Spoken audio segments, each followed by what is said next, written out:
Like my chat always loves that they can fix a crazy woman, right? If it's like Sparkle or like Barney's, and my chat always says, I can fix her, I can fix her. No, you can't, alright? No, you can't fix it. Alright, you can't fix shit. How about you fix Jing Yuan first, buddy? Subscribe!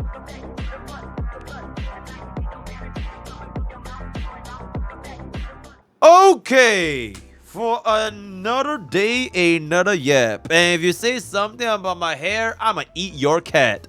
Absolutely. Alright, so, yep. We are stockpiling videos during my time of war. Right, I'm currently probably day 5, day 6 of war. I'm coming back soon, eventually, one day, hopefully, who knows, maybe. Today, we are going to be talking about the man, the myth, and the goddamn legend. Arguably, the unit that made my whole career. Mr. Jing Yuan. Now, I'm not sure if you guys are familiar with Jing Yuan's game, but I will just refer you guys to this. Check this. Does anyone want to make a guess? Who is my very first CN unit analysis? You know what? I'll spare you the yap. It's Jing Yuan, guys.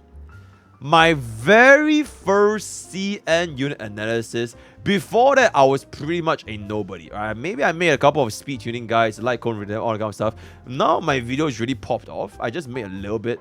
This was the first video ever that crossed 10,000 views. You could arguably say this video started my entire career. And I'ma keep it a buck. If Jing Yuan was dealing 500,000 damage at back in the days, that was pretty diabolical, right? Let's take a look at memory lane a little bit. For the first section, I'll essentially be going through what are the two team comps that will best benefit Jing Yuan. So there's two different comps right now that we can use. One is the comp with Asta/Tingyun, and another one is with Bronya/Tingyun. Right. So between these two comps, Asta is the comp that is technically easier to build. Yeah, so basically this was back when I have a very, very strong Singaporean accent. And also, I look skinny as last time. I'm like so much like beefier now. I don't know what happened to me, but goddamn. Yeah. So basically, what I essentially want to say is, Jing Yuan last time he used to be very, very strong. If you were to use him with like Asta, if you use him with Tingyun, very good. And then you want to really try to speed tune the units, you know. And then he can go of the Lightning Lord, the Asta ultimate every AAA. Then if you don't want to use this team, honestly, you can use like Bronya. You know, Bronya is like damn good with Jing Yuan. I tell you, Bronya, you can speed action value. Kanina fucking good. Okay, so this was basically like my guide last time. So this was Deadass, the very first unit ever that I guess in the sense started my career, not just because of CN unit analysis, by the way, but also because of this video.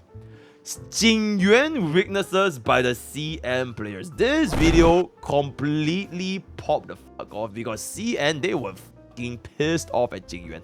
Everyone and their moms were saying like Jing Yuan is just like so bad. This was the video that gave me my first 1,000 subs.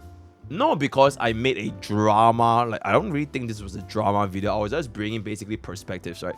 Because I still made all my sides. I was trying to find the differences on the kind of stuff. So I was bringing perspective as to why CN was not too happy with Jing Yuan.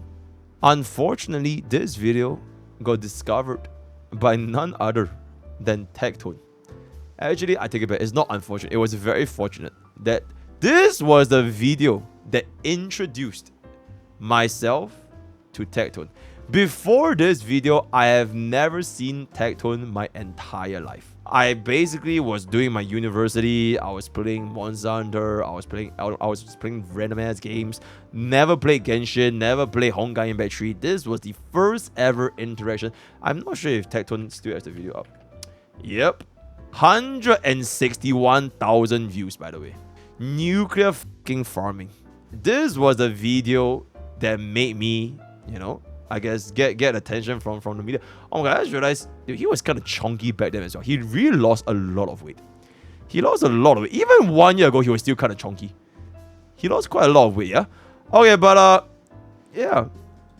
My point is, myself and Jing Yuan has a very, very, very long history, because you can say he kickstarted my career as a content creator, as a streamer.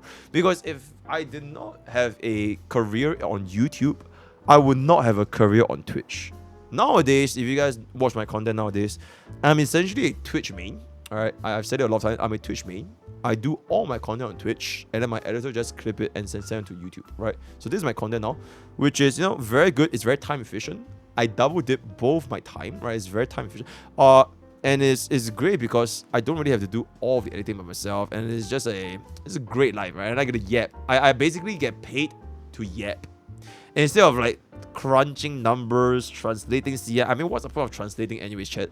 Even if I translate CN, guys, I just get told that I'm a thief. I steal, so it doesn't matter. I'm just gonna yap, and it does the same thing anyways, right? So Jing Yuan definitely gave me my career in Honkai Starbucks, and I guess my entire life. My life quite literally changed with Jing Yuan. But alas, unfortunately, ladies and gentlemen, this video did not sit very well with a community online. At this point, I don't think it really matters anymore, because I feel like it's been like 1 year now. I don't think I've ever been mentioned, nor do I care. I don't ever think about them. But back in the days, I was living rent-free in this entire community, right? I was like their rank 1 blacklisted content creator. And then I was known as the Singaporean plagiarist, all that kind of stuff, right? Because of this. This started my first ever quote-unquote gacha war. And I have no regrets, because after that video, we did, make a lot of pretty decent content out of it, right? But essentially my point is this: Jing Yuan and myself, we have a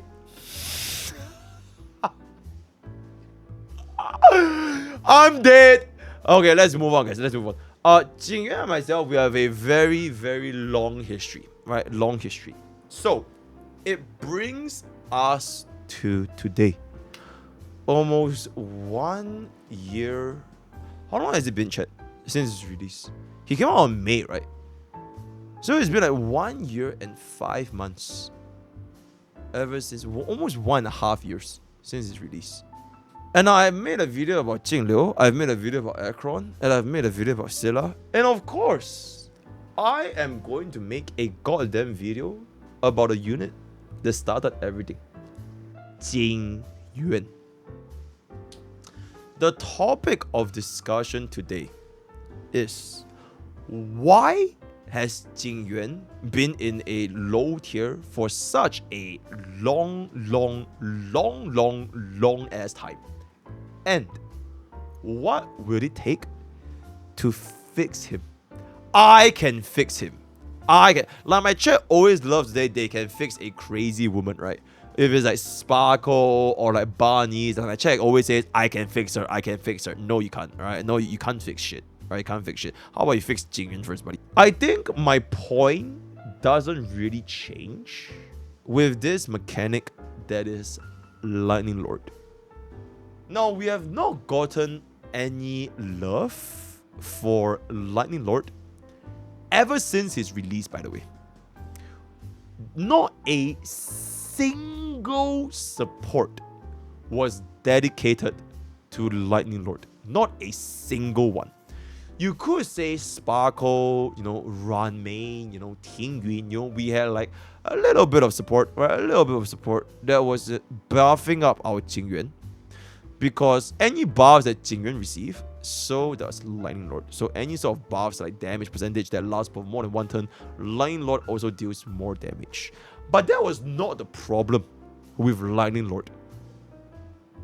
The problem with Lightning Lord is this sentence right here. Lightning Lord has 60 base speed and up to a maximum of 160 base speed. And all this, I don't think we need to say about it that much. Knockdown, crowd control debuff, all this kind of stuff is a tale as old as time. The amount of times I've seen Jing Yuan's line lock go back down to action value because my man got fucking stunned is crazy. When literally Topaz herself does the exact same thing and Nambi is completely immune. I have no idea why Jing Yuan still has.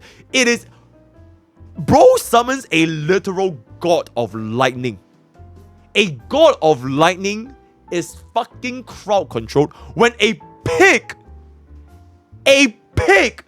can continue moving while a bunny can continue moving while I have no fucking idea what the fuck is going on, but this is the reality of a situation for being a 1.0 unit. It is what it is. But I'm not here to talk about this, right? Because we all know what this is about. I'm here to talk about this. The problem with Lightning Lord was the fact that he only moved once a cycle every single cycle. And there was no fixing this. Now, there is a very small group of people, the minorities, where it doesn't matter because you could just theoretically one-shot every single enemy with a single Lightning Lord, and you move on to wave 2 and you just one-shot the boss with a single Lightning Lord. So in the the zero cycle community, right? In a zero cycle community, anything is possible. Fuck, we can make Qingque zero cycle if we wanted to, right? We can fucking make a Qingque zero cycle, just roll whatever, make a Scylla. There are all kinds of zero cycles in the world, and I don't believe that a zero cycle should be taken at face value, justifying the performance of a unit because, hey, look at this unit at its absolute peak performance. Therefore, if you cannot achieve this performance, or you're just dog shit at the game, maybe, just maybe, players that play gacha games, they're not playing it for zero cycles.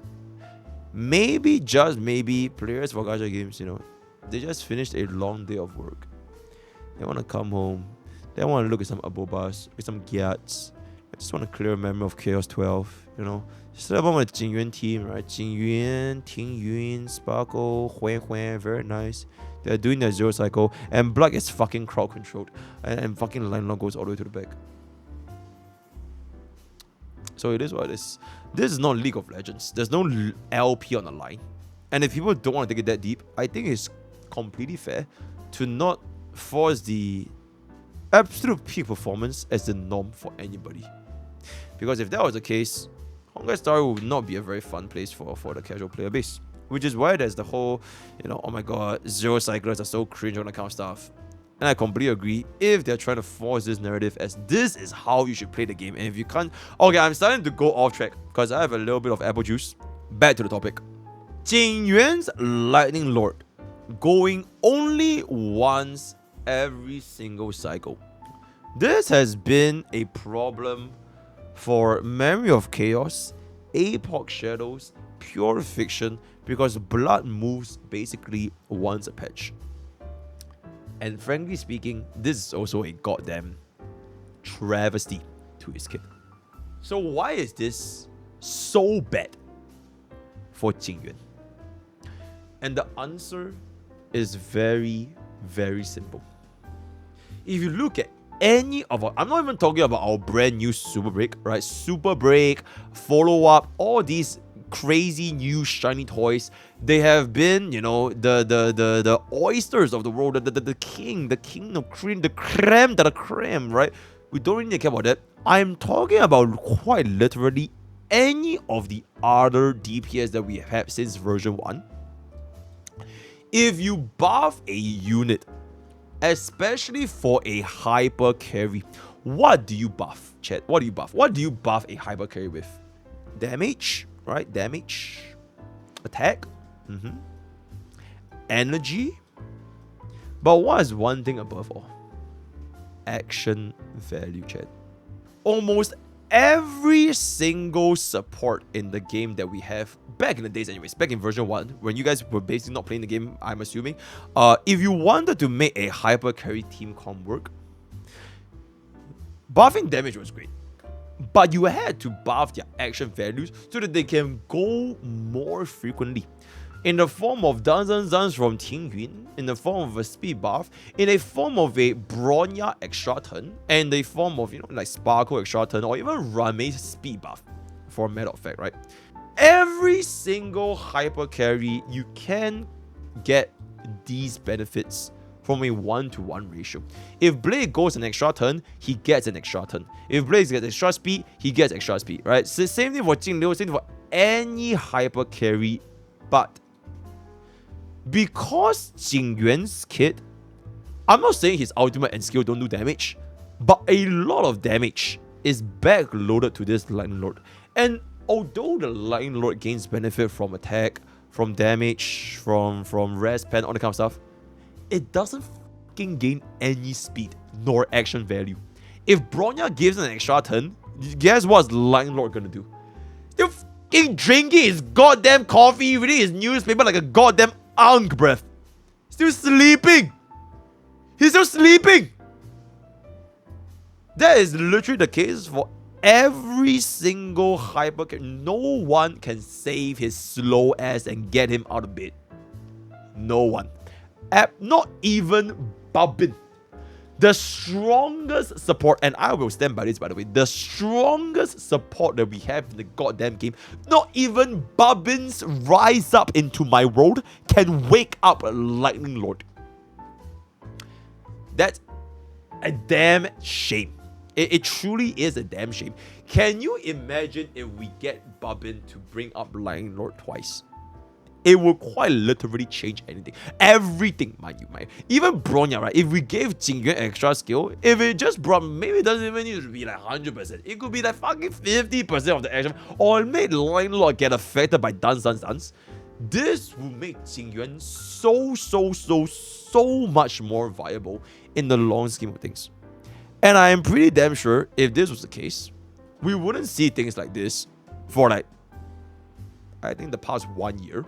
Silla has always been on top for like a long ass time, despite both of them being a 1.0 DPS. And Jing Yuan has always been around this category for a very long time. So it is just unfortunate, not specifically because his kid was like, quote unquote backloaded, right? You have to wait for his line. Waiting is okay, guys. Sometimes good things, you have to wait, right? You have to wait for the good things, right? Sometimes, you want to make your streamer review his hair, you gotta wait for 100 subs and all kind of stuff. If you want, get a birthday cake, good things, sometimes you do have to wait. And if it was worth the wait, then it is completely fair. But in this case, for Lightning Lord, although waiting is okay, but there was nothing we could do to improve this frequency. It was almost as if like buffing Jing Yuan is like buffing half of a unit instead of one whole unit. And I hope chat understands the analogy that I'm making here, because the Lightning Lord just doesn't follow. And that, in my opinion, is why Jing Yuan has been such a problem. Not even in the face of like version 3, version 2 DPS, but even for a version 1 DPS, this has been a problem for a very long time. And with that, we have come to the second portion of today. How can we make Jing Yuan great again? And this is perhaps arguably one of, if not the most important point of today's content. All of our supports, they are basically working on him at half the efficiency, right? Because Lightning Lord can't move up. But if miHoYo were to start pivoting towards a summon meta, I think this has been hinted for a while now. I have no idea how they're going to implement a summon meta, but let's just say if they were to implement a summon meta, Jing Yuan will be one of the best recipients of the summon meta. And the reason is, frankly speaking, very simple. This Lightning Lord has the highest damage multiplier and toughness damage multiplier across every single summon unit we have. And now I'm just gonna go on a limb. I'm just guessing at this point. I have no idea what's going on. But if summon meta was gonna be a thing, I don't think just buffing a character's personal damage is good enough. Because if that was like summon meta, you can technically say we are already in a summon meta, right? Sparkle buffs damage, Robin buffs attack, Rame buffs damage and rest pen, all that kind of stuff. So technically, if the summon meta is only just buffing more damage, it's already a thing. So if buffing damage is not gonna be enough, then a summon meta where we can buff action values for summons, in my opinion, will see very, very nice benefits for Jing Yuan. Because this fixes one of, if not Jing Yuan's biggest problems in his entire kit. And that is his goddamn Lightning Lord. There has not been a single unit in the entire game that can buff this Lightning Lord. Not a single one. So if summon unit was to be a thing, and Jing Yuan's Lightning Lord can in fact gain any semblance of a speed buff, action value buff, I feel that it will drastically improve Jing Yuan's performance. Because now, Lightning Lord can finally go twice. Not to say this is perfect, but you still have to consider the fact that Jing Yuan needs time to stack on his stacks.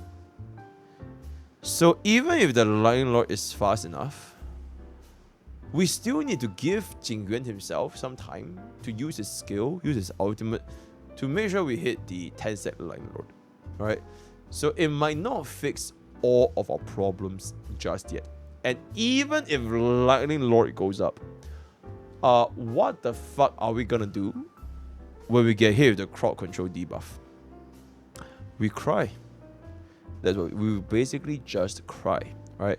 So I would say Jing Yuan, in my opinion, to make him great again, something that can bring this up would quite literally change a lot of things, but not everything. Not everything. It would be a step in the right direction if we have more units in the future, you know, starting to adopt this meta, maybe summons. Maybe we can have like a double Lightning Lord in the form like we get I don't know, a duplicate a Lightning Lord. I think that would be kind of crazy, right? So whatever summons you have, it literally duplicates 1-to-1. So now you have 2 10-stack Lightning Lords. That would be so fucking crazy. But if essentially it is what it is at this point, we can only speculate. And in my opinion, that will be what it takes to make Jing Yuan great again. His fundamental flaws of backloaded damage, I think is really not that bad. Because if you want to really think about it, Acheron and Face Shell, technically their damage is also kind of backloaded to their ultimates, right? Technically speaking. Not as slow as Jing Yuan, but also not that fast as well. So backloaded is not the issue here. The issue is whether we can make this faster. Acheron can make their ultimate faster, Face Shell can make her ultimate faster, but nothing can make Lightning Lord faster unless we do get into another situation going forward in the future, right? In the summon meta. So I will leave this video as is. Let me know what you guys think in the comments below. Is Jing Yuan really just absolutely beyond salvaging? Did God forsake Jing Yuan? Or is there yet to be hope going forward in the future? Alright. So let me know what you guys think in the comments below. What over there is gonna be save us 7. Join Twitch, join YouTube, join Discord, join TikTok, join Twitter. All of us will get the boost. I'll see you guys next time.